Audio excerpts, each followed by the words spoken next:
Hello everyone, welcome to commerce lectures. I am Neha. आज करेंगे हम क्लास 11 एंटरप्रेन्योरशिप चैप्टर। हम स्टार्ट करने वाले हैं business risk and role of technology in today's business. ये हमारा चैप्टर है। सबसे पहले हम इसमें टॉपिक कवर करेंगे बिजनेस रिस्क क्या चीज़ है।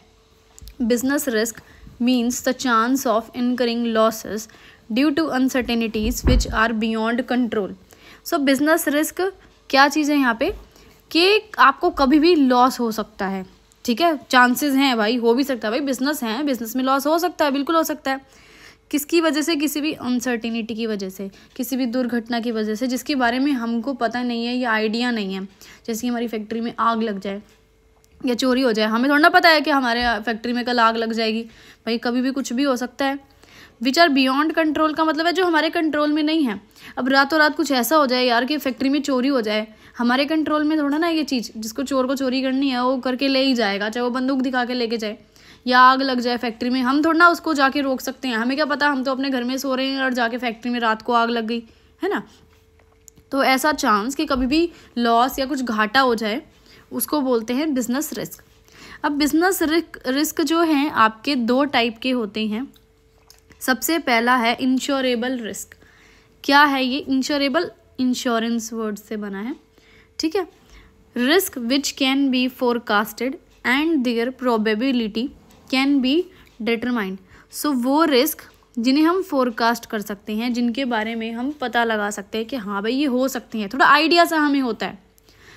तो जिनकी प्रोबेबिलिटी के बारे में हमें पता हो, के बारे में थोड़ा सा हमें आइडिया लग सकता है कि हाँ भाई ये चीज़ जो है हमें परेशान कर सकती है, हमें ये दिक्कत महसूस हो सकती है। Their burden can passed on to insurance companies and they can be covered through different types of insurance policy. Burden का मतलब है कि जो हमारे पे रिस्क आया है, इसका जो खर्चा आया है, ये हम इंश्योरेंस कंपनी को दे सकते हैं। भाई ये लो, तुम उठाओ ये खर्चा, हम नहीं उठाते हैं। ठीक है। कैसे? इंश्योरेंस कंपनी क्यों उठाएगी यह खर्चा? क्योंकि हम जो है इंश्योरेंस पॉलिसी खरीदेंगे। तो हमें क्या करना है, इंश्योरेंस पॉलिसी खरीदनी है और बाय चांस वो दुर्घटना हो जाए तो इंश्योरेंस कंपनी उसके बदले हमें पैसा देगी। जैसे कि आग लग गई या चोरी हो गई, हमने जैसे कि क्या किया, फैक्ट्री है हमारी, ठीक है, और उसके लिए हमने एक फायर इंश्योरेंस ले लिया कि भाई हमें डर है, हमें खतरा है कि आग लग सकती है तो हमने फायर इंश्योरेंस खरीद लिया। तो कभी भी ऐसा हो जाए कि आग लग जाए आपकी फैक्ट्री में, तो पता है क्या होगा, इंश्योरेंस कंपनी वो सारा खर्चा उठा देगी जितने का नुकसान हुआ है। नेक्स्ट है नॉन इंश्योरेबल रिस्क, जिस चीज़ की हम इंश्योरेंस नहीं करा सकते। ठीक है, यानी अगर हमें घाटा हो जाए यहाँ पे तो इंश्योरेंस कंपनी ना ही हमें इंश्योरेंस देगी और ना ही हमको कुछ पैसा मिलेगा वहाँ से। Risk whose probability can not be determined, ऐसे रिस्क जिनकी प्रोबेबिलिटी के बारे में नहीं पता लगा जा सकता। ठीक है, कि भाई नुकसान हो जाए या ना हो जाए, हम बिल्कुल आइडिया ही नहीं लगा सकते, हम पता ही नहीं लगा सकते कि सच में ऐसा हो सकता है या नहीं हो सकता है। No protection is available against these risk, हमें ऐसे रिस्क के अगेंस्ट कोई भी प्रोटेक्शन नहीं मिलती है, यानी इंश्योरेंस कंपनी वाले हमें प्रोटेक्शन नहीं देते, हमें इंश्योरेंस नहीं बेचते हैं।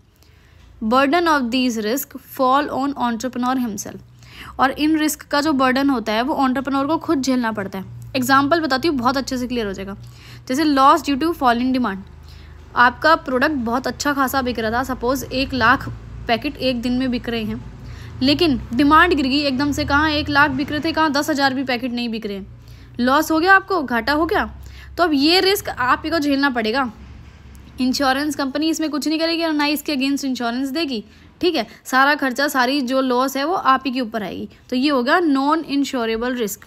इसके बाद ये वीडियो खत्म।